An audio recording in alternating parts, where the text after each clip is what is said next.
नमस्कार, मी गणेश शिंदे. आपल्या सर्वांचं युवा राज्य न्यूज लाईव्हच्या विशेष सत्रामध्ये मनपूर्वक स्वागत. आज आपण असं एक विश्लेषण पाहणार आहोत की जो सत्ता जिंकेल परंतु कार्यकर्ता हरतोय. हे गंध तुम्हाला कळलंच असेल. आता नुकतीच 29 महानगरपालिकेच्या निवडणुका लागलेल्या आहेत आणि या अगोदर देखील नगर परिषद अनेक निवडणुका झाल्या. त्यामध्ये पाहिलं देखील आपण की जी माणसं 5-5 वर्ष अगोदर पासून सातत्यानं पक्षामध्ये काम करत असतात, निष्ठेने काम करत असतात, त्यांना अपेक्षा असते फक्त मला ही टर्म संपल्यानंतर तिकीट मिळेल. आणि मधल्या काळामध्ये याच पक्षाच्या कार्यालयामध्ये गर्दी कमी दिसते, परंतु निवडणुका लागल्या हीच गर्दी वाढायला लागते. त्याचबरोबर या गर्दीबरोबरच व्हीआयपी फॉर्च्युनर सारख्या मोठमोठ्या मर्सिडीज सारख्या गाड्या देखील लागायला लागतात.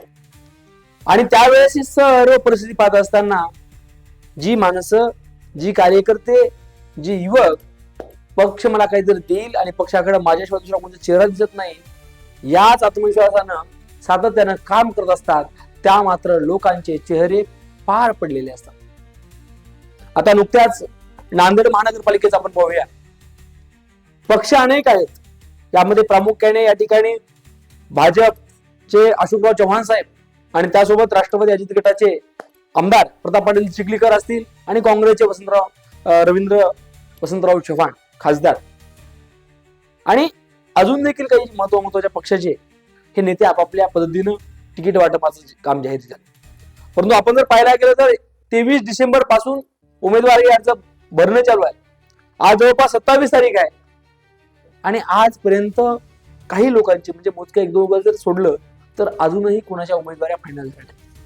आता ही अर्ज दाखल करण्याची तारीख ही 30 तारखेपर्यंत आहे. बऱ्याच लोकांना बऱ्याच ठिकाणी सगळ्यांना स्तब्ध सायलेंट स्वरूपात आहे. एकतर कुठं सोशल मीडियावर जाऊन बोलण्याची हिंमत नाही, माझं तिकीट आहे की कापलं हेही मला माहित नाही. आणि अशा द्विध अवस्थेमध्ये अनेक ठिकाणी आम्ही पाहिलंय उमेदवार खूप चांगल्या प्रकारचं काम करते. 5-5 वर्ष मीच नगरसेवक जरी नसलो, मला या ठिकाणी उभा टाकायचं म्हणून सातत्यानं काम करते. एखादा नालीचा प्रश्न असेल, एखादा रस्त्याचा प्रश्न असेल किंवा एखादा लाईटचा प्रश्न असेल, टिपूचा प्रश्न असेल, प्रशासनाकडे मागणी करणं. जर यदाकदाचित प्रशासनाकडून काही होत नसेल तर स्वखर्चातून खिशातले 2 रुपये टाकून मला फक्त तिकीट मिळणार आणि मला काम केल्यानंतर ती माणसं माझ्यासोबत येतील, यासाठी जी माणसं झटत होती ते माणसं मात्र आज फार चिंतेमध्ये.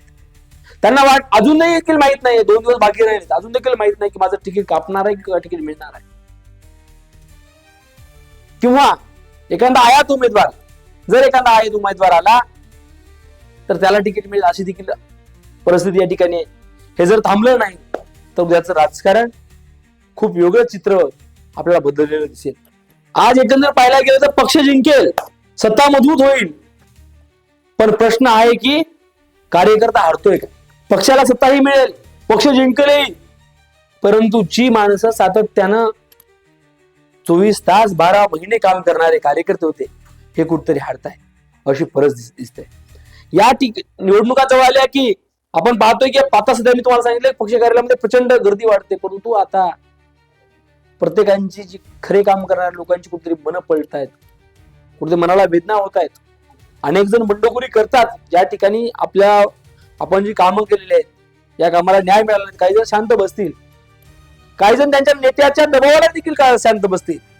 त्यांच्या नेत्याचे देखील फोन येतात, बापू अजिबात फॉर्म भरायचा नाही, मी आहे ना, तुला बघूत ना, पुढे काही ना काही करूत ना आपण, ह्या देखील फोन असतात.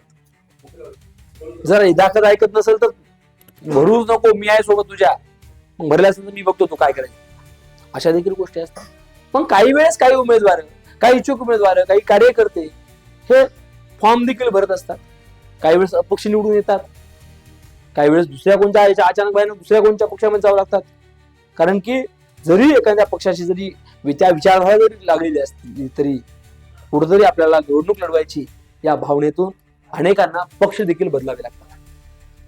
एकंदर पाहायला गेलं तर आज जी सामान्य कार्यकर्त्यावर जी परिस्थिती निर्माण झाली ही परिस्थिती फार गंभीर दिसते.